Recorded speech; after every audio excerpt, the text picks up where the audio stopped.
The following is a presentation of the Eagles Sports Network.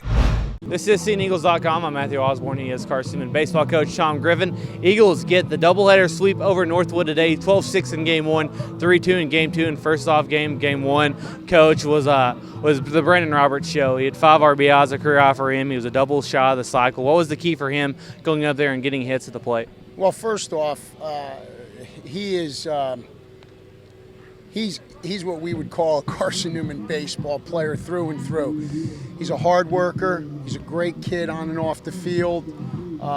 He's a good baseball player. He's got great instincts for the game. He has a good feel for the game. He comes from a winning program in Florida, and he's really taken on more of a leadership role this year. We've asked him to do that, and he has done that.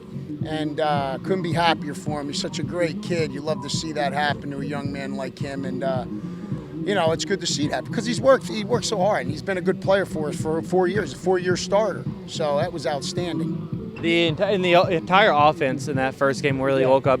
3 triples, first time you've done that since 08. 3 home runs. You had 7 extra base hits. What was working for the offense in general? Well, yesterday we talked about more of an approach at the plate of being aggressive, and we were talking about being hunters or prey, and yesterday I think we were more prey than we were hunters. Today we talked earlier about attack, and you watch Hunter Wood, had a great day attacking those fastballs and getting in counts and then being aggressive in those counts. And that's what we like about Brandon. I think Brandon has that approach, and it's nice if everyone starts to get that way, good things are going to happen when you swing the bat. And those guys were around the strike zone quite a bit too, Northwood, and that's a good ball club too. That's a good club. Hadn't been outside much, but very tough club and a good test for us this weekend. But just more aggressive at the plate. And Vinny didn't have his best stuff, but he battles, and that was great. And played solid defense, and we got a lead right there. And then to put a young man like Philip Pardue in the game, who's coming off a huge injury a couple years ago, it was great to see him get an outing out here.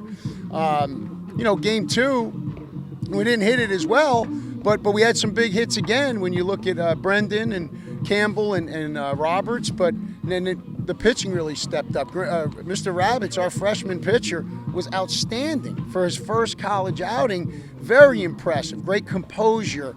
Robert Plore, who had been hurt, first outing this year, couldn't be happier for that guy. He's an energized type person, and we need him on the mound like that. And so it was good to have him come out. And then Valentine, I'll tell you what, for a young man, he doesn't sweat out there. He's got ice in the veins. He came in big situations, and his heart rate I don't think goes up very much. He's got great movement on the pitch, and he believes in himself. So this was a great win. It really was, because like yesterday we talked about having some enthusiasm and passion. We had that today, and I couldn't be prouder of our guys, couldn't be prouder of our staff, which we have an outstanding group of guys I work with that have done a great job getting everything ready and keeping these guys prepared. Mark Bounds, Daniel Sharp, and Skylar Barnett, and Trip Falk. I'm very fortunate and so proud of these guys and how they responded today. It was a good weekend for us. Well, thanks for your time. We'll talk to you at Abbey Yard on Tuesday. Thank you very much. Carson-Newman baseball coach Tom Griffin. I'm Matthew Osborne. This is SeeingEagles.com. Stole my last question.